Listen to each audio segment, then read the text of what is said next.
All right. So we're going to be talking about this little interesting thing I found quite a long time ago.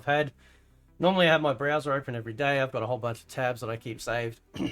And this one I have saved for well over a year and a half, almost 2 years. Let's check it out. I run a CDK website called Instant Gaming, instant-gaming.com.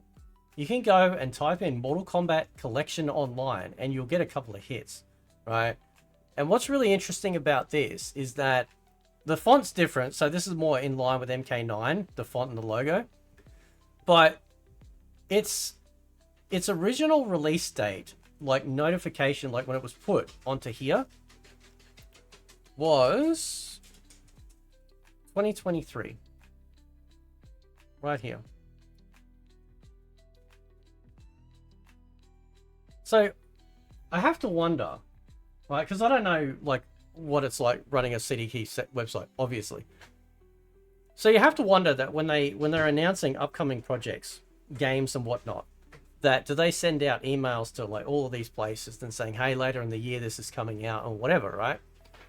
And that's why I wonder why this has showed up. I've been wanting to cover this for the longest time before I even knew the Legacy Collection. When the Legacy Collection came out, I'm like, okay, right, this has got to be what it is, right? And maybe its original name was Mortal Kombat Collection Online, but maybe they decided to rebrand the name and turn it into that. Now, what you'll notice too is that this one on this page is being developed by NetherRealm Studios, published by Warner Brothers, right? With a release date of 2025. If we go down to this one, it actually shows it being out of stock. Yet it never came out. And it's not the Mortal Kombat Arcade Collection either. That's not it at all. They haven't just changed the picture or whatever. Okay. With a release date, like I said, of 2023. Okay. And look at the developer. Other Ocean Interactive. Right?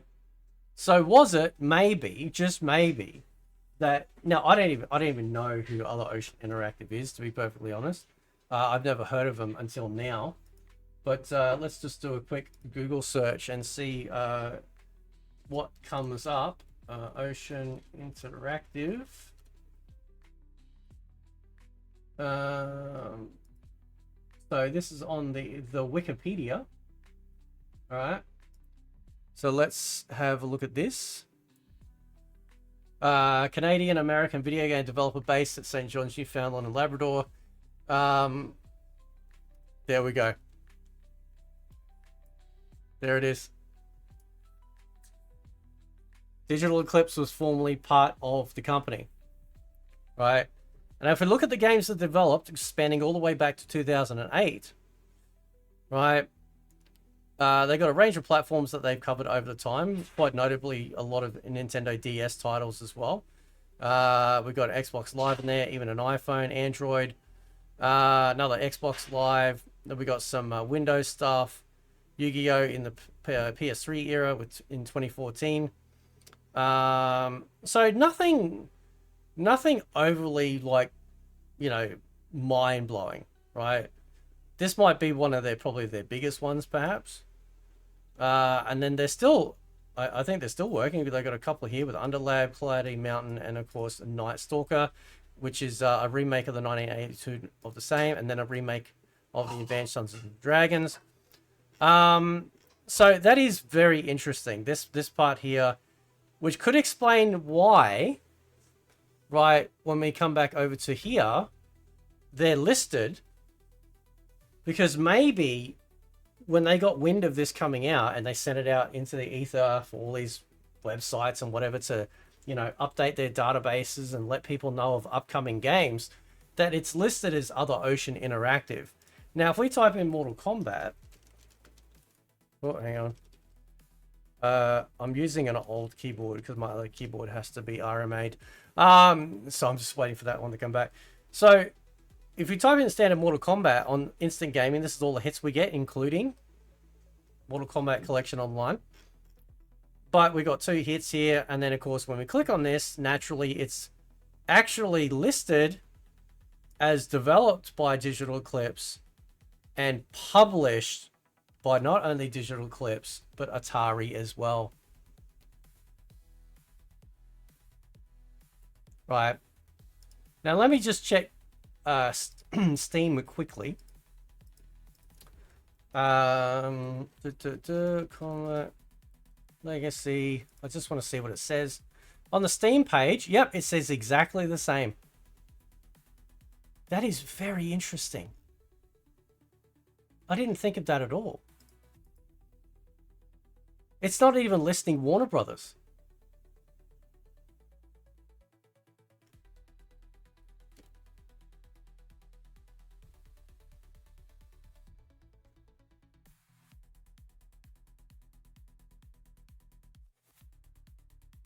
Atari's a big publisher. Remember my video the other day about pre-order bonuses, right? And the reason why I left some of the, like I put some of those in is because Digital Eclipse has obviously done the Atari 50th anniversary collection. It's an amazing collection. Go check it out.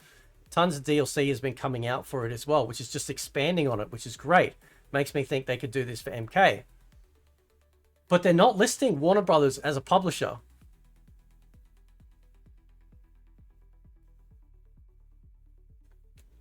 I want to see something. Just let's see. I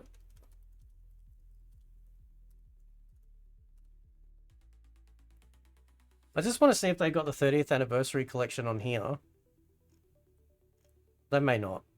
No, they don't. All right, that's fine. Let me just check Steam.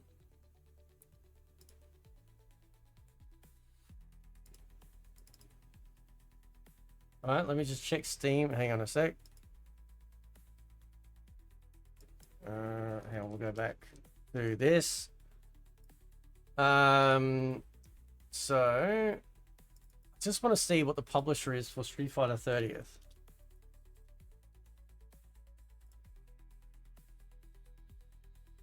Capcom. Digital Eclipse developed. Capcom is publisher. But if you go to the Mortal Kombat Legacy Collection page on Steam, or here, it specifically does not have Warner Brothers.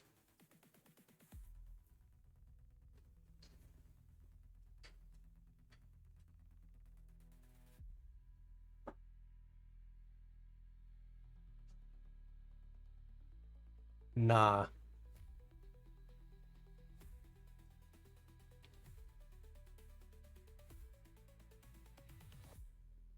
You don't think Atari bought Mortal Kombat, do you? Like, this is Mortal... This, like, who owns Mortal Kombat? Warner Brothers, right? Developed by NetherRealm. And despite there obviously being things like interviews and stuff like that, why isn't Warner Brothers mentioned here?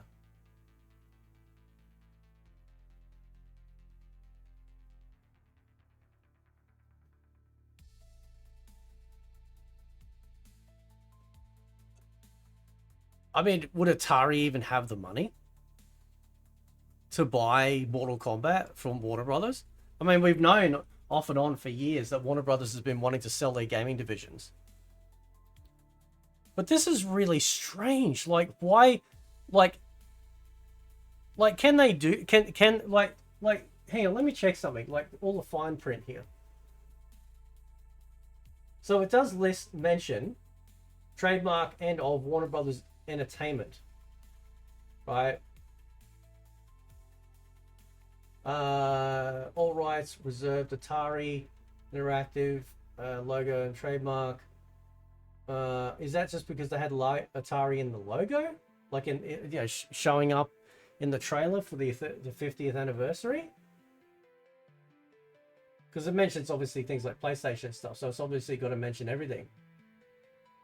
But what's really interesting is you notice that, like, with this picture on the far right, I know it's small. Let me just go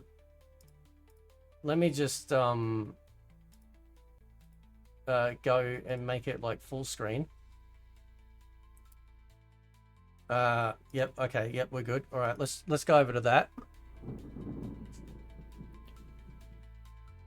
So it's mentioning all the platforms it's coming out on. It also mentions who is involved, right? Or who owns stuff.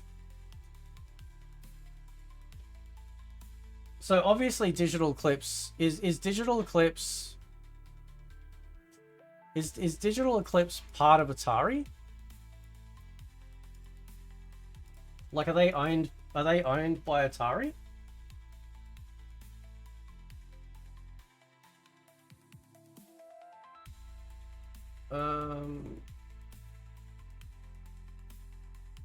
Or are they by themselves? I don't know. Because it's interesting.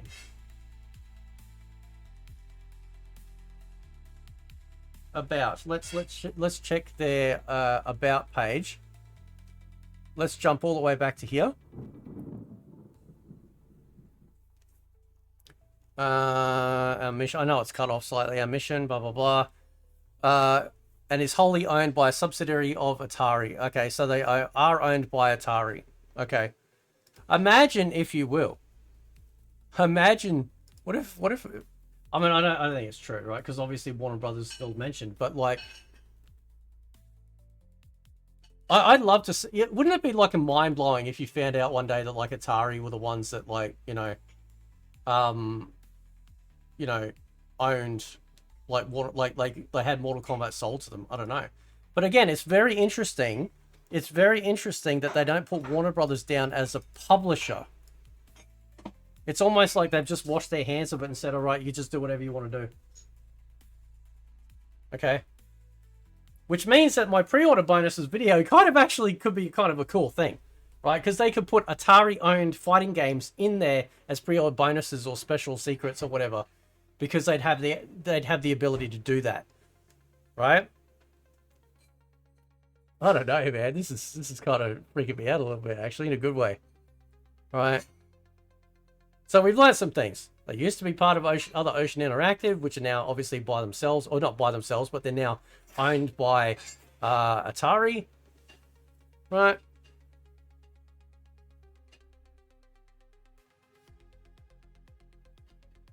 I don't know, man.